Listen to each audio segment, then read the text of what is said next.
ඇත්තටම නිල්වලාගගේ කිඹුල්ලු ඇල්ලීමේ මෙහෙයුම සාර්ථකයි. Although the subject minister at the time expressed those views, people living along the banks of the Nilwala River and its tributaries in Matra claim that the crocodile crisis, which put a cloud of fear over their lives, has not ended. The protective fences erected along the river are also posing problems for the people. The Nilwala River, which commences from the southern face of the Singaraja mountain, reaches its widest point in the Matra district from where it flows into the sea. However, the scenic beauty of the Nilwala River is shattered from time to time due to man-eating crocodiles. Although several villages have fallen prey to these crocodiles, a proper solution to the problem has not been determined as yet. Since we were small, we bathed, washed clothes and did everything else in the river. Now we are afraid to go into the river because of the crocodiles.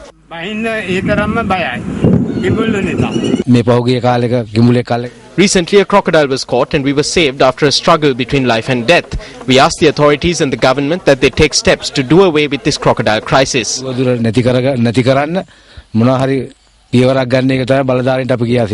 It is no secret that certain politicians promised to establish a crocodile park in Kirulakale, Matara to relocate crocodiles from inhabited areas. Nevertheless, villagers say that whether or not the authorities follow through on such large-scale projects, they must at the very least erect secure crocodile fences to allow the villagers to go about their daily business. They say that funds will be passed to construct piers and construction work will commence tomorrow and so on. They say all these things, but it never materializes. They take the votes and leave. This is the current state of the cages which were built to trap crocodiles. This is the trap door of the cage used to catch the crocodile. Another piece is on the roof here because the sheets are blown away by the wind. This screw came off when the crocodile struggled. These are rusting away here while the cage rusts away somewhere else. It is a crime. However, the subject minister at the time said that an operation was underway to capture 20 crocodiles which had been identified as dangerous. There are about 20 crocodiles. We have carried out research and we are now conducting an operation. The crocodiles we capture will be relocated in a secure location in the Yala National Park. It is the responsibility of the authorities to ensure that the Nilwala River and its tributaries become a valuable water source for the people and not a place of terror. 4 gypsies who were arrested by the police on charges of disrupting the peace on board a bus were granted bail by the Galagidara magistrate today. However, as 3 of the gypsies were unable to fulfill the bail conditions, they were remanded until the 30th of this month. A complaint was received from a bus plying from Kandy to Kurunagala last night that 4 individuals were acting in a manner that harassed the passengers. After inspecting the bus, the police arrested 4 gypsies. The police also seized 9 cobras, 2 pythons and a monkey in the gypsies' possession.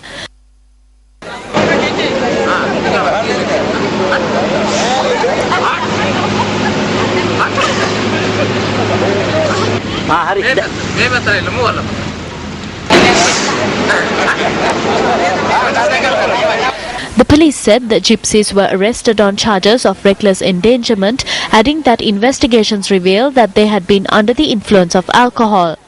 When the suspects were produced in court today, court ordered that the 2 pythons be handed over to wildlife officers. The magistrate also ordered that the 9 cobras and the monkey be handed over to the gypsy chief. The police said that the reptiles and the monkey were handed over to the gypsy chief today.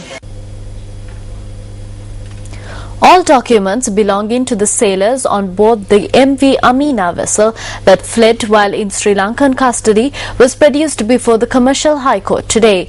Director of Merchant Shipping Ajit Seneviratne noted that a number of important documents, including passports of the MV Amina sailors, are in Sri Lankan custody.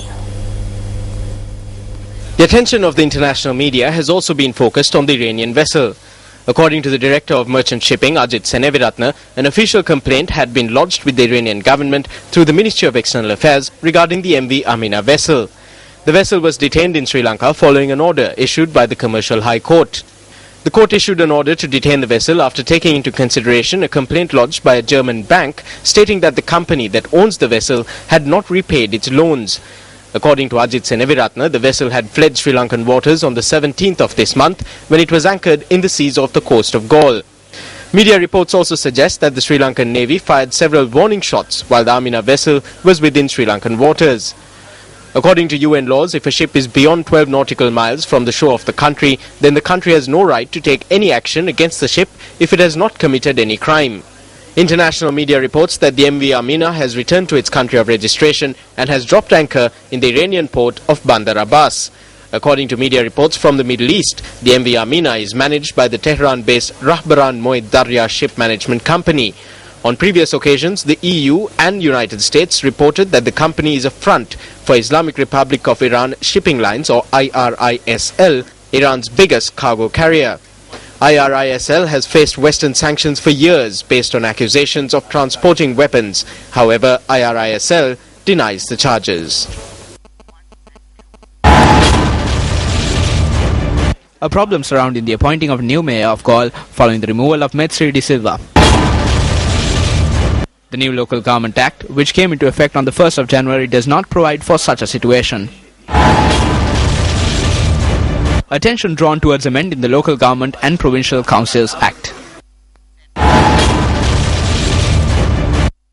If amendments are being proposed 28 days later for an act which came into effect on the 1st of January, then where does the problem really lie? You're with News First. We're now going for a short commercial break. But before that, here's a look at what's coming up on Sports First tonight. There it is, in the air, but he hasn't got enough of it. Krusel takes the catch. We now have Sean Marsh on strike, 4 balls his delivery. Oh, swing and a miss. A feeling in this one, but the Sri Lankans... He did well, getting it down. Welcome back to the news. The hearing of the petition challenging the stripping of medals and post of former Army Commander Sarath Fonseca was taken up at the Court of Appeal today. The petition was taken up before a bench comprising of Justices Anil Gunaratne and W.J. Pereira today. Lawyers appearing on behalf of Sarath Fonseca requested that hearings be postponed. Since a habeas corpus petition is due to be taken up at the court pertaining to the arrest of Sarath Fonseca and the treatment meted out to him, the lawyers requested that both cases be heard on the same day.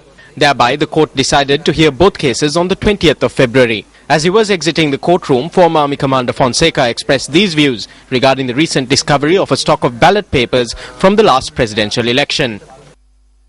We saw in the newspapers and the media that a stock of 300 ballot papers from the 2010 presidential election cast in Nuwara, in which the mark had been placed next to the symbol of the swan, were discovered in Gampaha. This is the third such discovery. Prior to this, ballot papers were found with the mark placed next to the swan in a garbage pile in Ratnapura. Burnt ballot papers were found outside the Gampaha Kacheri as well.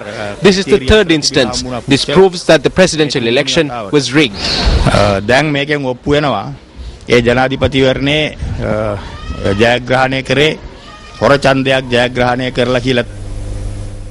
And up next is a look at Action TV.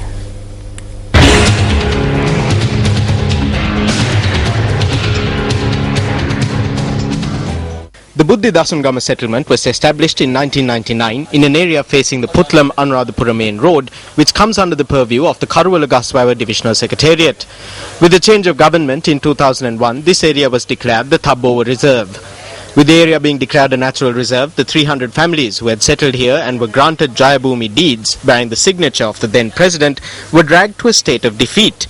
When the creator of the Buddhi Dasungama settlement, D.M. Dasanayaka, claimed a responsible position with the next change in government, hope lit up in the eyes of the 300 defeated families. However, Dasanayaka's untimely passing added to the complexity of the problems being faced by the people of Buddhi Dasungama. The people of Buddhi Dasungama, who hold Jayabhumi deeds for arable, wet and dry lands, are unable to secure a steady supply of water for their dry land cultivations. Since the day they settled here, these people have been cultivating the dry land using only one of the harvest seasons. In 2002, the Forest Conservation Department imposed more conditions on them. The Forest Conservation Department, which has as yet failed to correct the land area that has been stated in the Gazette notification pertaining to it in 2002, has since used these Jayabhumi deed holders to cultivate the dry lands allocated to them by the deeds as per the wishes of the department. They distributed 25 square meters among each of us. Then they gave us teak to grow and told us to engage in farming. We can cultivate only during 3 or 4 seasons. Then we have to take care of it. They tell us that we will get a profit when the trees grow. But won't it be better if they distribute an acre or 2 each for these innocent people to engage in farming? Teak can be grown in the forest, but people can't eat it. People have no means of living.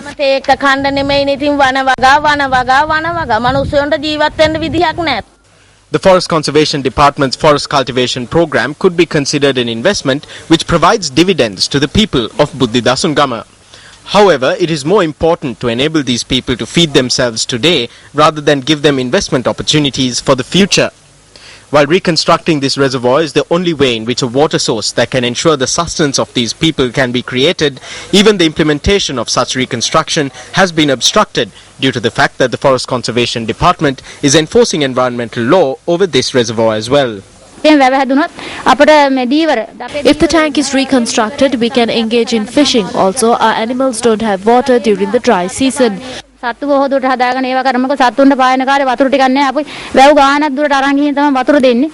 We have requested that they give us the freedom to cultivate paddy fields using water from the tank.